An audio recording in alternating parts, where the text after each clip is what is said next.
નમસ્કાર. અમારા kitchen art ચેનલમાં આપ સૌનું હાર્દિક સ્વાગત છે. દર્શકો, આજે મારે તમારી સાથે પહેલાં થોડીક વાત કરવી છે. ઉના દીવથી પ્રકાશભાઈની એક ચેલેન્જ છે અને એ ચેલેન્જ અમે આજે ઉપાડી લઈએ છીએ.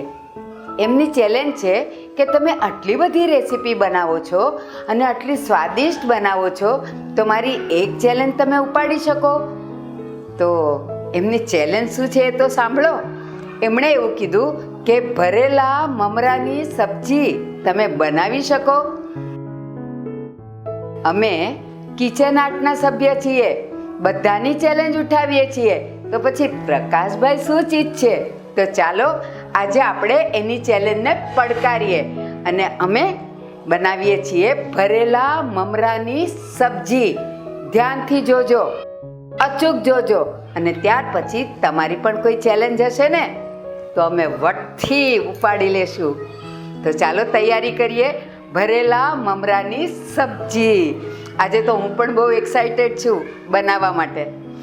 તો ચાલો સૌથી પહેલાં જોઈ લઈએ કે ભરેલા મમરાની સબ્જી માટે મસાલો શું શું જોશે. તો આવો હું તમને બતાવું. તો ભરેલા મમરાની સબ્જી બનાવવા માટે આપણને સામગ્રી શું શું જોશે એ જોઈ લઈએ. હવે સબ્જીનું નામ જ એ છે તો મમરા તો જોઈશે જ.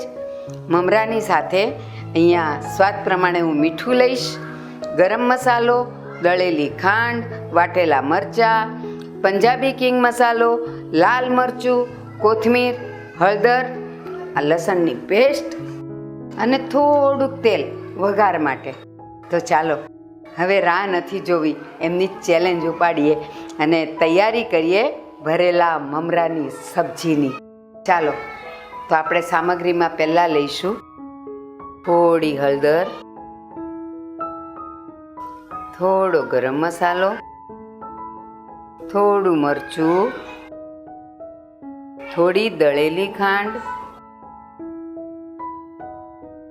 આ શાક થોડું ચટપટું હશે ને તો વધારે મજા આવશે, એટલે આમાં હું ખાંડ નાખું છું, સ્વાદ પ્રમાણે મીઠું,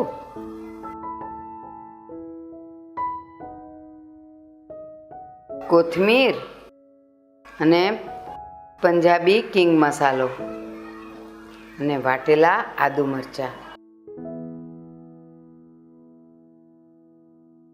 અને આ મસાલાને બાઇન્ડિંગ આપવા માટે થોડુંક આપણે તેલ લઈશું.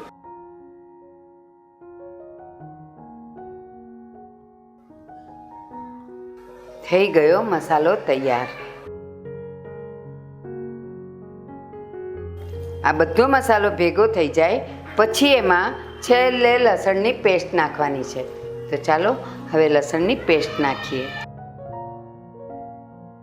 મને મસાલો થોડો કોરો કોરો લાગે છે એટલે 2 ચમચી ચણાનો લોટ લીધો અને એની પાણી નાખીને બાઇન્ડિંગ માટે એને થોડોક ઢીલો બનાવ્યો. હવે આને આપણે આ મસાલામાં નાખી દઈશું.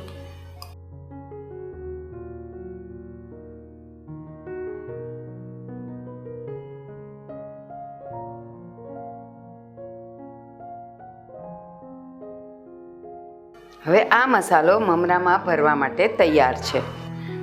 તો ચાલો હવે રાહ કોની જોઈએ, મમરા ભરવાનું ચાલુ કરીએ, કારણ કે આપણે પ્રકાશભાઈની ચેલેન્જને પડકારવાની છે. બરાબર જોતા રહેજો. તમને લાગશે કે આ શું લીધું? અરે આ તો છે હથિયાર, મમરામાં મસાલો ભરવાનું. જુઓ હું કેવી રીતે ભરું છું.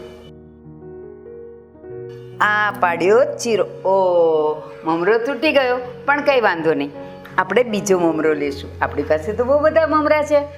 હા, તો આમાં આપણે એક ઊભો ચીરો કરશું. જુઓ થયો. હવે એમાં હું મસાલો લઈશ આનાથી જ, અને આ મસાલો હું મમરામાં ભરીશ. જુઓ ભરાઈ ગયો. મમરામાં ચીરો કરું છું. ઓકે, થઈ ગયો. અને હવે એમાં હું મસાલો ભરું છું. આપણે પ્રકાશભાઈની ચેલેન્જને પડકારવાની છે. ભરાઈ ગયો મસાલો.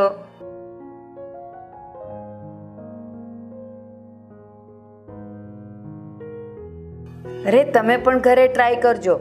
આ સબ્જી તો બહુ જ ફાઇન લાગે. જુઓ, ભરાઈ ગયો ને.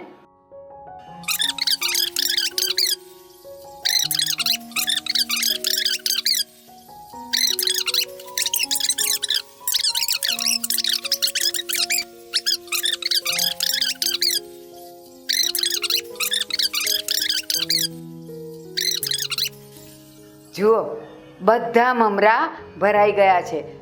દાબી દાબીને મસાલો ભર્યો છે અને જે થોડોક વધ્યો ને એ પણ ઉપર મેં ભભરાવી દીધો છે, એટલે વધારે ચટાકેદાર બનશે. તો ચાલો આપણે બનાવીએ. હવે આ કડાઈમાં હું વઘાર માટે તેલ નાખું છું.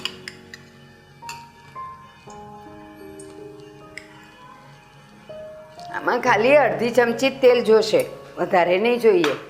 તેલ આવી ગયું છે. હવે એમાં આપણે થોડુંક જીરું નાખશું. જીરું કકડે એટલે લીમડાના પાન નાખશું. આનાથી આનો ટેસ્ટ બહુ જ સરસ આવશે. અને બસ હવે આપણે ભરેલા મમરા તેલમાં જવા દઈએ છીએ.